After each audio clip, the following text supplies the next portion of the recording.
Hello guys, welcome to my channel. Episode की शुरुआत पार्थ से होती है। वो टेनी को घर लेकर आता है और उसे फिर लेटा देता है। शोरवरी एक गहरे सोच में रहती है और पार्थ से बोलती है कि कैसे जीवन ने उन्हें एक ऐसे मुकाम पर पहुंचा दिया जिसे उन्होंने पहले पार कर लिया था। वो परेशान रहती है कि टेनी को इस क्लब और शराबी जीवन से उन्होंने कितने मुश्किल से बाहर निकाला था। वो सच में टेनी के बारे में टेंशन में रहती है, अगर वो परेशान हो जाए तो क्या होगा।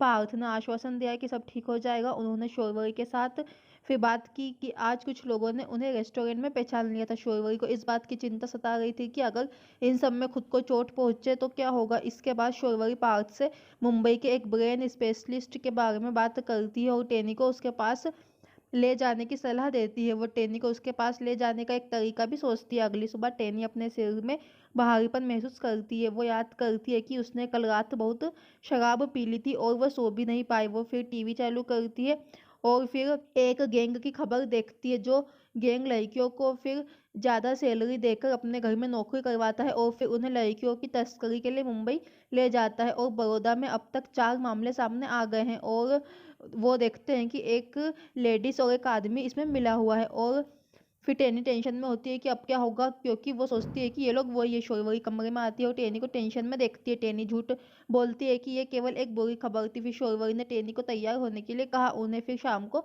मुंबई के लिए निकलना है। टेनी के मन में फिर वो न्यूज़ की खबर गूंजती है कि वो गैंग मुंबई ले जाती है। फिर शोरवरी टेनी को बताती है कि इप्शिता का डॉक्टर मुंबई में है, उन्हें उससे मिलने जाना है। टेनी उसे खुद से जाने के लिए कहती है। शोरवरी कहती है कि वो इप्शिता की दाई माँ है और उसे वहाँ इप्शिता की देखभाल करनी है। टेनी पूछती है कि क्या शोरवरी ने वहाँ के लिए होटल बुक किया है। शोरवरी कहती है कि हाँ, एक 5 स्टार होटल बुक कर लिया है। फिर टेनी पकड़े जाने से परेशान होती है। फिर कमरे में शोरवरी डॉक्टर से होटल के कमरे में मिलने और वहाँ टेनी की जांच करने के लिए बोलती है। वो चेतावनी देती है कि टेनी थोड़ी स्वभाव से शकीली है, उसे कुछ भी पता नहीं चलना चाहिए। टेनी ये सब सुन लेती है और इतने बुरे जाल में फंसने के बारे में रोती है। वो जाकर पार्थ को ये सब बताने का फैसला करती है। मंदिर में पार्थ और बा एक साथ प्रार्थना करते हैं। इसके बाद पार्थ ने दादी के साथ टेनी को मुंबई ले जाने के उनके फैसले के बारे में चर्चा की। टेनी ये सुनती है। पार्थ कहता है कि टेनी को उनके इरादे पर शक नहीं करना चाहिए।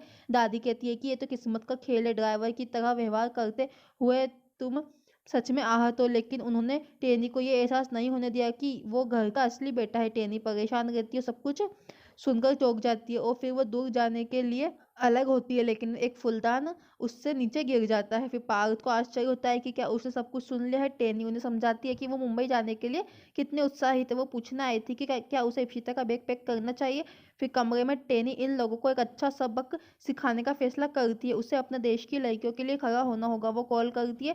फिर पुलिस अंदर आती है और फिर सब उन्हें देखकर चौंक जाते हैं। इंस्पेक्टर कहते हैं कि टेनी ने उन्हें फोन किया कि उसकी जान खतरे में है। टेनी पीछे से आती है और कहती है कि वो अब उनकी प्लानिंग को अच्छी तरह से समझ गई है। वो इंस्पेक्टर से शिकायत करती है कि ये इतने निर्दोष नहीं जितने दिखते हैं। उन्होंने ये सारी संपत्ति लड़कियों की तस्करी कर इकट्ठी की है। वो इतनी सरल नहीं है कि उसे मुंबई ले जाकर वहाँ बेच दिया जाए। उसने तत्कालीन रिपोर्ट के खिलाफ रिपोर्ट देखी और भानुशाली फैमिली को तैयार होने और जेल जाने की चेतावनी दी। पार्थ टेनी के पास आता है और कहता है कि उसे कुछ कंफ्यूजन हुआ है। टेनी ने उसके चेहरे पर जोरदार थप्पड़ मार दिया।